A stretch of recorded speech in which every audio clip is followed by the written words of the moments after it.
Bienvenue sur Horizon Historique sur YouTube, la chaîne qui fait revivre les personnages les plus marquants de l'histoire en moins de 5 minutes.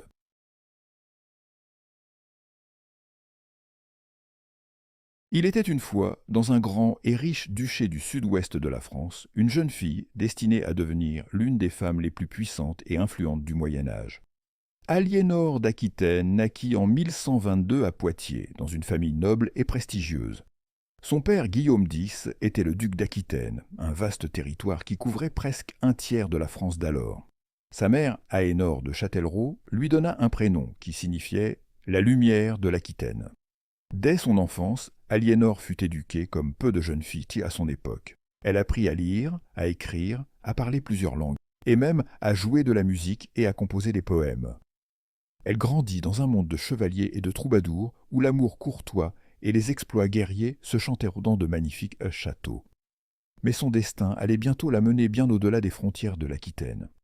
En 1137, alors qu'elle n'avait que 15 ans, son père mourut, et elle devint du même coup duchesse d'Aquitaine.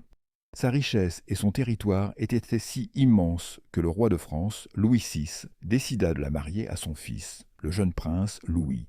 Quelques mois plus tard, elle était couronnée reine de France aux côtés de son époux, devenu Louis VII. Mais Aliénor n'était pas une reine ordinaire. Elle accompagnait son mari dans ses voyages et même dans la deuxième croisade en Terre Sainte. Elle s'aventura jusqu'à Antioche et rencontra de puissants princes. Cependant, son mariage avec Louis VII était loin d'être heureux. Il était très pieux et austère, tandis qu'elle était vive, raffinée et aimait le faste. Après plusieurs années sans entente et seulement 2 filles nées de leur union, le pape annula leur mariage en 1152. Aliénor, libre et toujours très convoitée, ne tarda pas à se remarier. 2 mois après son divorce, elle épousa Henri Plantagenet, un jeune et fougueux noble qui devint, peu de temps après, roi d'Angleterre sous le nom d'Henri II. Elle était à présent reine d'Angleterre. Mais surtout, elle apporta avec elle son immense duché d'Aquitaine, ce qui fit du royaume d'Henri II l'un des plus vastes d'Europe.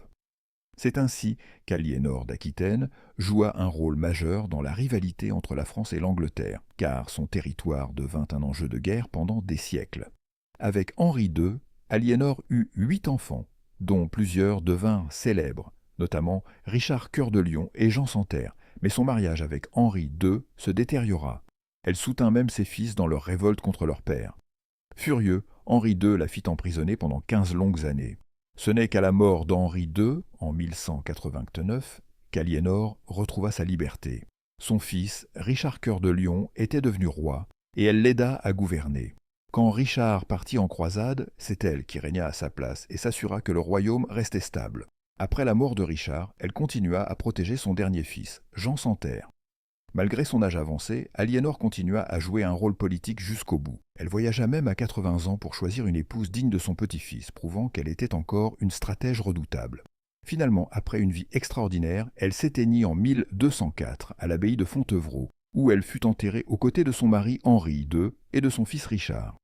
On se souvient d'Aliénor d'Aquitaine comme d'une femme d'exception, une reine à la fois de France et d'Angleterre, une protectrice des arts et des troubadours et une stratège qui influença l'histoire de l'Europe pendant plus de 80 ans. Son héritage se lit encore dans les pages de l'histoire, car son rôle dans la rivalité entre la France et l'Angleterre eut des conséquences qui durèrent des siècles. Une femme de pouvoir, une aventurière, une reine inoubliable. Voilà qui était Aliénor d'Aquitaine. Tu veux encore plus d'histoires incroyables? Alors like la vidéo et abonne-toi pour ne rien rater.